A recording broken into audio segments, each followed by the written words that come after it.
Hello, my name is Evan Maynard and I am a fisherman. I have been fishing ever since I was old enough to carry a rod. And through all these years, one thing I learned is how to appreciate nature. Being out there on the water, in the woods, you're surrounded by nature. You can't ignore it. From the water to the trees to the animals around you. To me, the ones that stuck out the most were the fish. I love nothing more than getting out there on the water and catching fish. Even if I'm not catching fish, just being out there is a beautiful thing, and I wish everyone could experience it. And one way I can do that is to teach people who haven't fished the basics.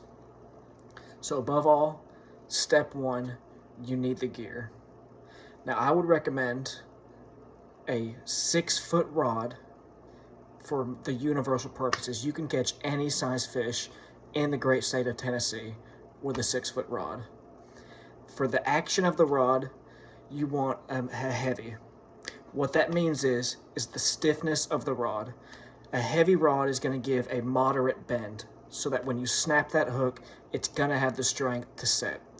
Now a light action rod is going to have a less strength. It's going to want to arc more, like a U shape. That could be good if you're wanting to fish with a treble hook lures. That's a little more advanced than I need to be. So right now, let's stick basic. Secondly, you need a good reel. A perfect size reel would be something like this here, with a spinning top bail and a hand crank. Any size like this is perfect for fish around here. Secondly, you're gonna need fishing line. You can get the samples at stores where it comes pre-tied on. I don't trust that.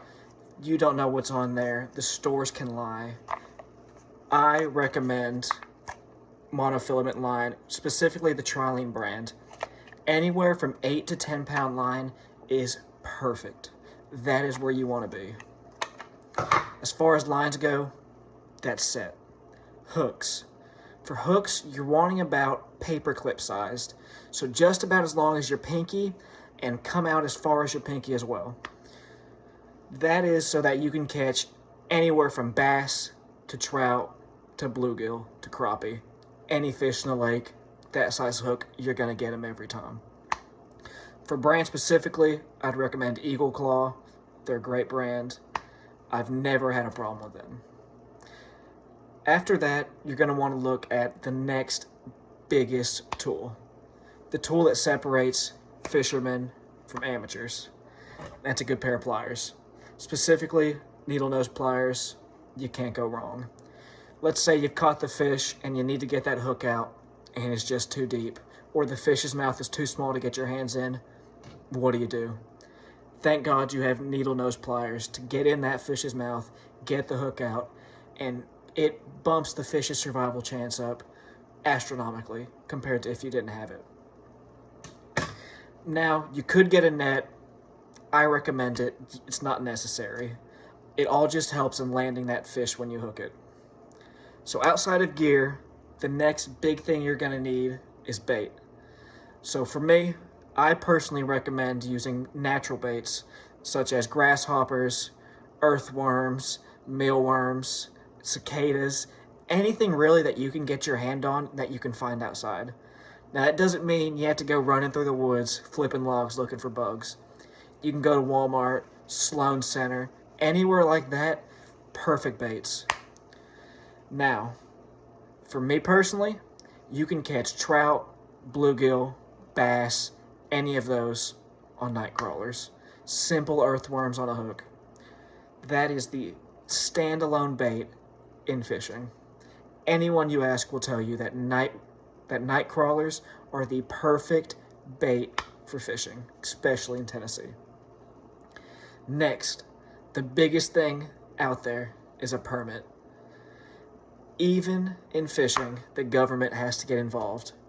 Now, before you get all angry about having to pay, it's going to a good cause. It's a $30 license for a year, and this goes towards conserving fishing and wildlife habitats for these animals. Outside of that, you're ready to get going. First things first, you got to know how to cast your rod. Pinch your reel against your line, pull your rod back in a smooth motion, and cast forward. Let your bait sit until you feel the bite. Once you feel that bite, snap the hook up and reel. Once you're done, you got them on the bank, get them out, get your picture with your fish, and you're set. Now to wrap it all up, I think fishing is just such an important aspect of my life, and I think it can help so many others by teaching skills like mindfulness, patience, and just how to appreciate the outdoors in a way that I feel a lot of people don't nowadays. So get out there, get your feet wet, and catch some fish.